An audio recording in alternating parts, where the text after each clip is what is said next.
Viburnums are a real nice hardwood shrub that are easy to grow. This is Mike at Highland Hill Farm, and he's got a viburnum here, a cutting. Okay.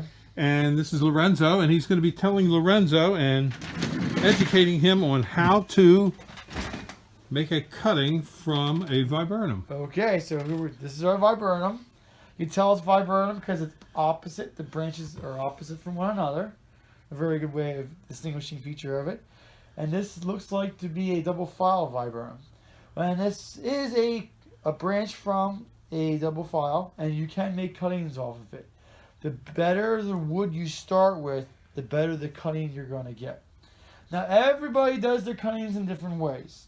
You can easily have a cutting this size and not have a problem. But sometimes you can even have a cutting that size and not have a problem. And sometimes you can even have a cutting that size and not have a problem. But it all depends on the size of the plant that you want to start with. Usually saying the harder that it is to do the cutting, the smaller the cutting you want to do. You don't want to do a large, big cutting on something that's really tough to go do. That's a thing to remember. But the easier it is to do the cutting, the larger the cutting you want to do. So this is probably as large as I would ever go. You notice the cut is done right below a union. And if we're going to keep this at this size, we would probably trim those guys off. Then we would score this with our blade to make injuries. Right there, that's where we're going to try to get the rooting to come out. The reason we cut and leave this right there is that this has a nice spot where the tree can stop infection from going up the cutting. And this is the spot where we're going to try to have the roots come out from. You can get callousing there, but you really would like to have it all over up and down. But this is as big as the cuttings you wanted to go. You could easily make the cutting that big or even that big, and that should all go. Now, the next part is you need to do the top of the cutting. If you have all this here, it's too much leaf surface for a cutting to actually take. So if you're going to take a cutting from right here, you'll have to take some of this off because it's just too much, and that's dead right there. So we're going to take that off, and we just have to take it so that there's not too many leaves. You might even want to take that off. Just make it so it's as bare bones as possible so that the plant doesn't have a lot of foliage that it needs to come out with roots to support. You want to make it so that it gets off the ground and going. And again, you score it and you're good to go. So that's probably where I would be. And even if you wanted to, you could probably even take some more off. It all depends on what the room that you're going to have them put into and how well you're going to take it. But you want the system to work. You want the leaves to be as high up as you want. You don't take the leaves off the top, you take the leaves off the bottom.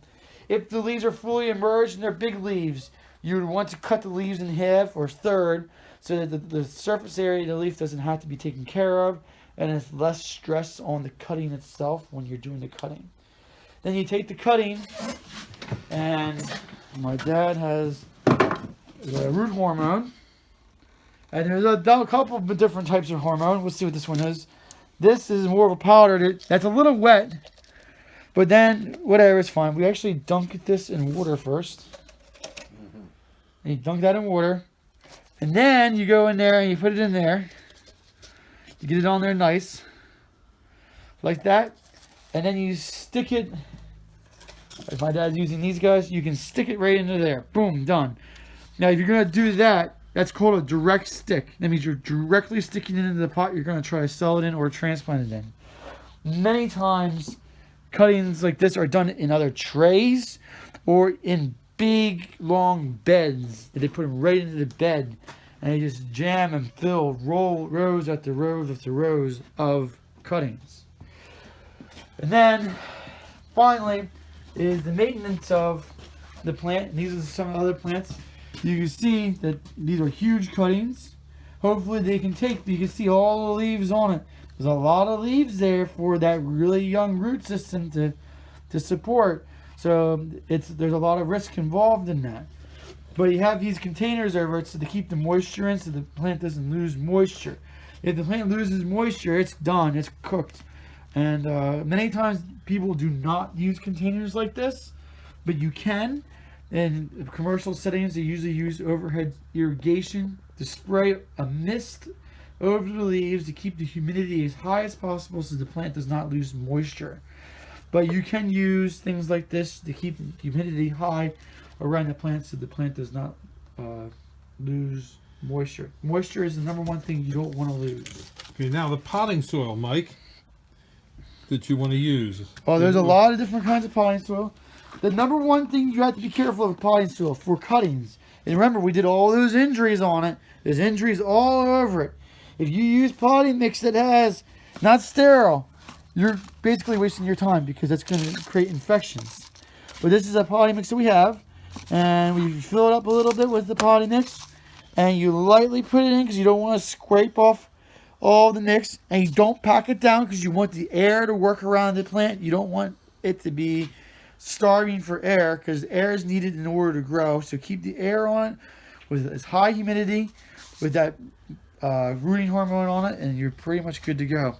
This is a potting mix, but there's a lot of many different types of potting mix you can use. Usually the more open the mix, like if you got sand, perlite, was much better than a heavier mix like this is, because you're getting that air into it. The only problem with the light mixes is that it dries out, and it's very difficult to do light mixes in containers like this or direct sticks. Direct sticks are not used with perlite or sand. The direct sticks are usually used with other ones. And then we put this over to try to help hold the humidity in. But that's as long as you keep humidity on it, you're pretty much good to go. Okay, Mike, well, thank you very much.